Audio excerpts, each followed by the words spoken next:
नमस्कार दोस्तों, हम अपने पुराने विषय टोरेंट को ही आगे लेकर के चल रहे हैं। तरह तरह की लोगों की शिकायतें हैं, इसलिए विषय इतनी जल्दी समाप्त नहीं हो रहा है और निदान किसी का नहीं हो रहा है। आपने टोरेंट की पहली वाली जो पोस्ट है उसको तो दिल से चाहा, इतना शेयर करा, इतनी बड़ी संख्या में उसके दर्शक मिले जो आगरा डायरी से जुड़े, लेकिन इसके बाद की पोस्ट को आप उदासीन हो गए और आपने उसको ज़्यादा महत्व नहीं दिया। अब नहीं मालूम कि लोगों का ये विषय है या नहीं। शिकायतें हमारे पास बहुत आ रही हैं, इसलिए विषय को हम छोड़ नहीं सकते हैं। अब इसी में कुछ वकीलों की राय थी कि साहब ये जो 100 रुपए के स्टाम्प पेपर पे अनरजिस्टर्ड जो एग्रीमेंट है इसकी कोई विधिक वैल्यू नहीं है, लीगली ये डॉक्यूमेंट जो है वैलिड नहीं है।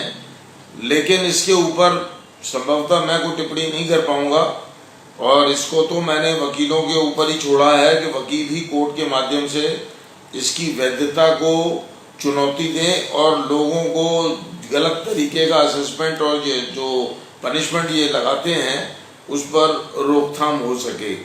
इसी प्रकार से अभी एक नई चीज जो लोगों की शिकायत आई कि साहब ये लोग जो है नए कनेक्शन देना ही बंद कर दिया है। नए कनेक्शन में दुनिया भर की परेशानी डालने लग गए हैं। 2-2, 3-3 साल पहले जिन्होंने आवेदन करे हैं उनसे 2 बार फीस ले ली है, 3 बार फीस ले ली है, लेकिन उन्हें कनेक्शन नहीं दिया। कनेक्शन में तरह तरह के उनके बहाने हैं। खाली प्लॉट पे अगर आप कनेक्शन मांगे तो नहीं देते, अगर उस प्लॉट पे चौकीदार का कमरा बना है तब भी नहीं देंगे। चौकीदार के कमरे के साथ एक किचन और टॉयलेट उसका होना अनिवार्य है तभी वो मिलेगा, और किचन और टॉयलेट और कमरा बनाने के लिए प्राधिकरण से मंजूरी स्वीकृत कराना पड़ेगा और उसे बनाने के लिए पानी की आवश्यकता है, वो समरसेबल लग नहीं सकता क्योंकि ये कनेक्शन नहीं देंगे। तो कई तरीके की परेशानियां जो है ये खड़ी कर रहे हैं, जिसकी वजह से लोगों को कई समस्याओं का सामना करना पड़ता है। अब मैं तो एक सुझाव सरकार को ये दूंगा कि जिस प्रकार से नियामक में उपभोक्ता परिषद को मान्यता दी गई है और उपभोक्ता परिषद का अध्यक्ष जो है वहाँ की सलाहकार कमेटी का सदस्य है, नियामक की सलाहकार समिति, और नियामक की बैठकों के अंदर उसे हिस्सा लेने का अधिकार है। इसी प्रकार से आगरा में एक सरकारी तौर पे गैर सरकारी समिति बनाई जाए जिसमें कि यहाँ के प्रबुद्ध नागरिक हिस्सा ले सकें और उपभोक्ताओं की समस्याओं को ले जा करके समाप्त कराएं, उनका निराकरण कराएं इनके अधिकारियों के साथ बैठ करके।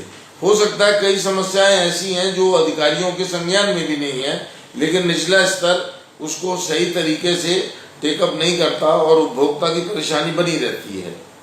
इसी प्रकार से अधिकारों उपभोक्ता के अधिकार, मीटर किसका लगेगा, डीबीएनएल कहता है कि मीटर उपभोक्ता अपनी मर्जी का लगा सकता है, टोरेंट मना करता है, लिखित कोई देता नहीं है।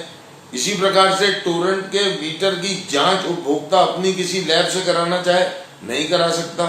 डीबीएनएल कहता है करा सकता है, टोरेंट कहता है नहीं करा सकता, लिख के कोई देता नहीं। तो लिहाजा इसके जो भी अधिकार इससे संबंधित उपभोक्ता के हैं उन अधिकारों को बिलों के पीछे छापना अनिवार्य कर दिया जाए ताकि लोगों को ये जानकारी रहे कि उसके क्या अधिकार हैं और क्या उसकी ड्यूटियां हैं, क्या नियम है, उन नियमों के हिसाब से उसको चलना है। ये टोरेंट नियमों का दुरुपयोग करके उपभोक्ताओं का उत्पीड़न न करे। धन्यवाद।